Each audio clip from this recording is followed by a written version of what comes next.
long before the pyramids rose over Egypt or Babylon's walls touched the sky. A civilization emerged on the southern plains of Mesopotamia that would reshape the course of human history. Here, in a land of clay and shifting rivers, the Sumerians built the world's first true cities. They carved canals through the desert, raised towering temples for their gods, and pressed the earliest writing into wet clay. Their language stood alone, their myths echoed through the ages, and their ingenuity laid the foundations for every empire that followed. This is the story of the Sumerians, the first great architects of civilization, and the people who turned a harsh land into humanity's earliest cradle of power. Welcome to Chronicles and Conquerors, where history's greatest empires, leaders, and battles come to life. From the rise of ancient civilizations to the legends of conquerors who shaped our world, every story here is crafted to inspire, educate, and ignite your curiosity. Subscribe and step into the past to uncover the power, glory, and lessons of history's greatest figures. As the last ice age faded around 10,000 BC, Southwest Asia warmed, revealing landscapes that had been locked beneath ice and cold for millennia.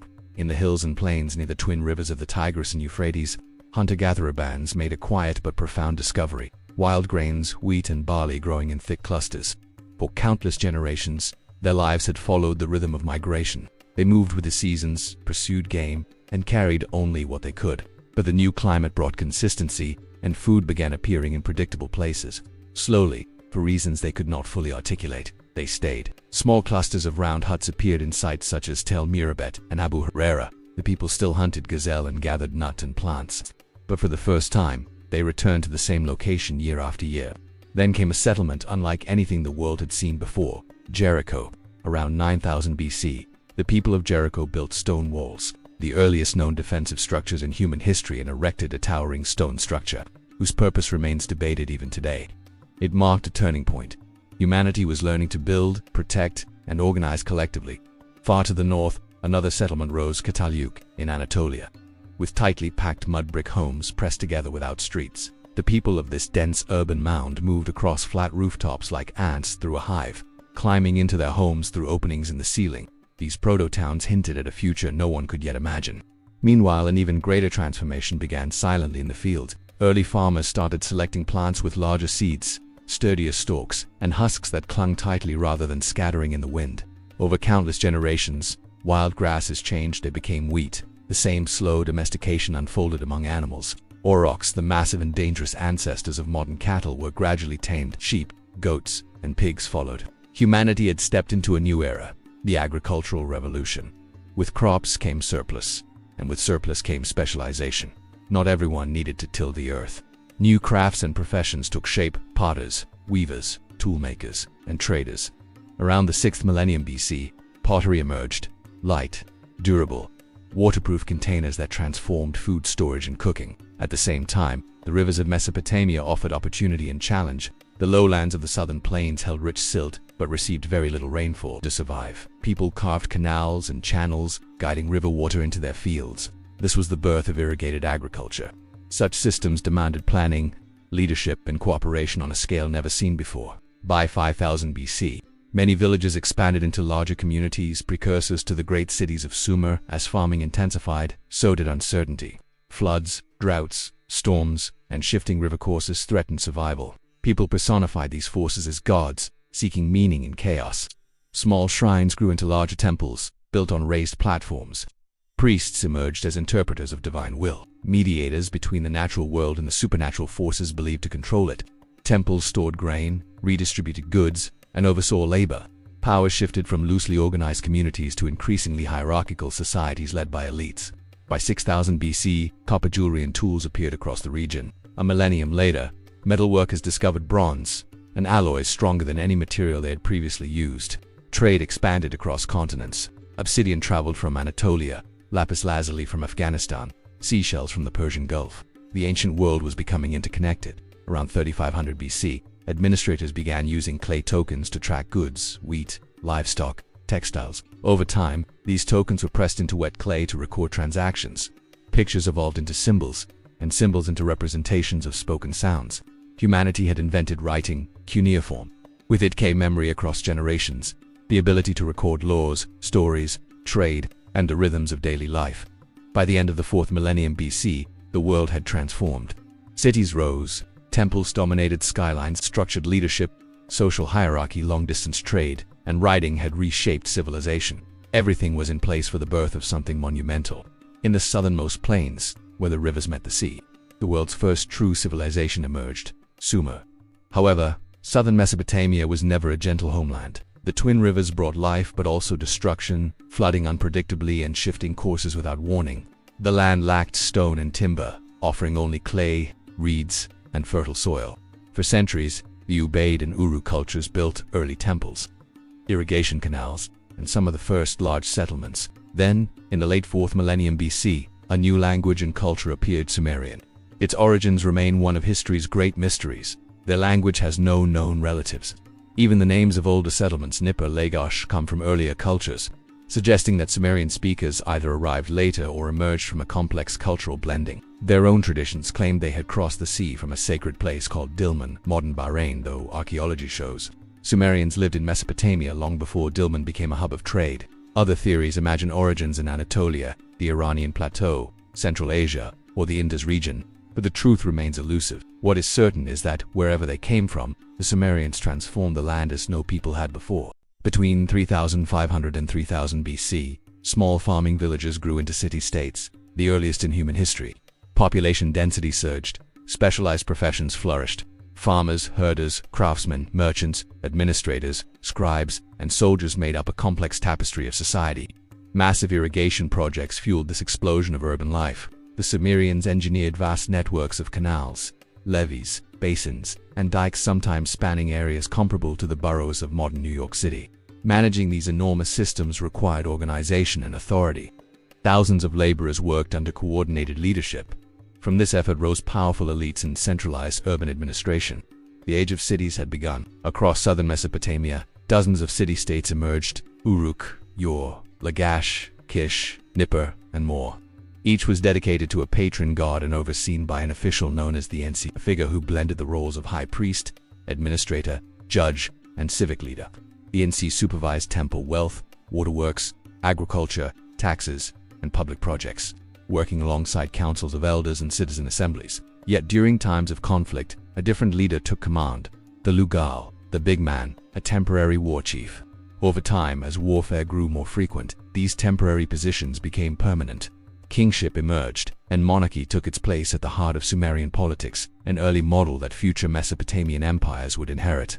By the early 3rd millennium BC, Sumer entered the early dynastic period, an age defined by city rivalries, dynasties, and relentless political maneuvering. The Sumerian king list part history, part myth records rulers who supposedly reigned for tens of thousands of years before the Great Flood, gradually transitioning into kings confirmed by archaeology. Cities clashed constantly. Kish dominated early, followed by the ascent of Uruk, yet no city ever unified the entire region. Still, during this period, Sumerian law, religion, art, literature, and governance reached their classical form. These would become the foundation of later Akkadian, Babylonian, and Assyrian cultures. Writing evolved from accounting to storytelling. Cuneiform began as marks tracking grain and livestock, but soon expanded to record names, contracts, myths, hymns, letters, and mathematical calculations. Around 3300 BC, scribes in Uruk discovered that signs could represent sounds, making it possible to write complete sentences. Using reed styluses, they inscribed wedge-shaped marks into clay. The system spread rapidly, adopted by Akkadians, Babylonians, Assyrians, Elamites, and Hittites. More than 1 million clay tablets survive today, preserving the intellectual legacy of the ancient Near East. Religion permeated every part of Sumerian life. Their pantheon reflected forces essential to existence. An, or Anu, ruled as the remote father of the heavens. Enlil governed wind, storms, and divine authority, enforcing cosmic order. Enki, also known as Ea, presided over fresh water, creation, magic, and wisdom. His clever interventions shaping myths in the human world. Ninhursag embodied mountains, fertility, and life, while Inannihilator, known as Ishtar, ruled both love and war, political power and transformation. Utu, or Shamash, embodied the sun and justice, while Nana, or Sin, controlled the moon and the cycles of time. Every city honored a patron deity: Inanna in Uruk, Enki in Eridu, Enlil in Nippur, Nana in Ur, and Ningasu in Lagash. These gods were not symbolic protectors, they were viewed as literal rulers. Human kings acted only as their representatives. The temples that housed these gods dominated the city skylines. Early ones were raised on platforms. Later they evolved into towering ziggurats, symbolic mountains connecting earth and sky. These temple complexes contained ceremonial courtyards, storage rooms, administrative offices, workshops, scribal schools, kitchens for preparing offerings, and residences for priests. They functioned as religious, economic, political, and educational hubs. Priests held enormous authority. High priests and priestesses served as the earthly intermediaries of the gods. Sangha priests managed temple estates and wealth. Musicians sang sacred hymns, while lamentation priests recited ritual poetry during crises. Diviners and dream interpreters sought signs of divine intention. Astronomer priests charted stars and planets, creating calendars and omens. High priestesses, especially in your controlled vast temple resources and participated in rituals symbolizing divine marriage between gods and human kings. Daily rituals sustained the divine presence. Priests bathed and dressed the statues of gods, offered meals of bread, beard, dates, and meats, burned incense, played music, and recited hymns. Neglecting these duties risked famine, disease, or invasion. Festivals brought entire cities together. The Akichu festival celebrated the new year with processions, reenactments of creation myths, symbolic battles between order and chaos, and reaffirmation of the king's divine right to rule. In Uruk, the sacred marriage ritual between the king and the priestess of Inanna symbolized the union between heaven and earth, securing fertility for the land. The Sumerian cosmos was a multi-layered universe, the heavens above. The earth has a flat disk surrounded by a cosmic ocean and a shadowy underworld governed by Ereshkigal. The afterlife was bleak, no paradise, no punishment, only a dusty existence sustained by offerings from living descendants. This worldview emphasized living meaningfully in the present, shaping the society's focus on achievement, order, and legacy. Myths explored humanity's place in the cosmos. In their stories, Enki and Ninhursag created humans from clay mixed with divine blood to relieve the gods of labor. Other tales recounted a great flood sent by Enlil, Inanna's descent into the underworld, Gilgamesh's quest for immortality, and the cosmic battles between forces of order and chaos. Magic intertwined with science. Illness might result from infection, but also divine displeasure or demonic forces. Priests used herbs, incantations, exorcism rituals, amulets, statues, dreams, and celestial omens to diagnose and treat conditions. Cloud shapes, the movement of sheep, the alignment of stars all were signs of divine will. Thousands of omen texts survive on clay tablets, forming one of the earliest systems of divination. Sumerian innovation reshaped the world. They invented the plow, transformed agriculture, created the wheel, and developed the earliest chariots drawn not by horses but by donkeys. They pioneered arches and columns, built monumental ziggurats, crafted soap from fats and alkaline salts, and brewed thick, sweet beer consumed through straws from communal jars. Their craftsmanship, seen in jewelry, lyres, weapons, and games found in royal tombs, reveals astonishing skill. In science, the Sumerians created the sexagesimal base 60 number system that still defines our hours, minutes, seconds, and degrees. They've solved quadratic equations, calculated areas and volumes, understood right triangles long before Pythagoras, charted stars and planets, predicted eclipses, developed a lunar calendar, and established a 7-day week tied to celestial bodies. Early law codes emerged from their understanding of order and justice. Education flourished in temple schools, preserving literature, mathematics, religion, and administrative techniques. Sumer was not merely the first civilization, it was a scientific and intellectual engine that shaped the world. To the north, the Akkadians lived alongside the Sumerians. A Semitic-speaking people, they absorbed Sumerian culture while contributing their own traditions. In the late 24th century BC, a transformative figure appeared, Sargon of Akkad. Legends claim he was set afloat as a baby and rescued by a gardener, though history remembers him as a conqueror. Sargon seized power in Kish, subjugated Sumer, and built the world's first true empire. Stretching from the Persian Gulf to the Mediterranean, his grandson, Naram-Sin, declared himself a living god, a radical departure from tradition. But around 2200 BC, Guchan tribes swept down from the mountains, toppling the Akkadian Empire and plunging Mesopotamia into decline. Irrigation systems collapsed, farmland deteriorated, and many cities emptied. Only the southern marshlands preserved remnants of Sumerian culture. Around 2120 BC, Utuhengel of Uruk led a revolt that expelled the Gutians. Soon after, power shifted to Urnammu, founder of the third dynasty of Uruk. This dynasty restored temples, irrigation networks, and administrative order. They established a sophisticated bureaucracy and implemented the bala tax system, rotating economic responsibilities among cities. Sumerian culture and literature experienced a renaissance. Urnammu built the great ziggurat of Ura, a towering monument to the moon god Nana that still stands today. Yet beneath its achievements lay fragility. Centuries of irrigation had salted the soil, reducing crop yields. The administration grew unwieldy and corrupt. New threats arose from Elamite and Amorite groups. In 2004 BC, Elamite forces captured Ur, ending the last Sumerian state. After the fall of Ur, Sumerian cities were absorbed into Amorite and Akkadian-speaking kingdoms. The Sumerian language gradually vanished from everyday speech, surviving only in temples and schools like Latin in medieval Europe. But the Sumerians did not disappear.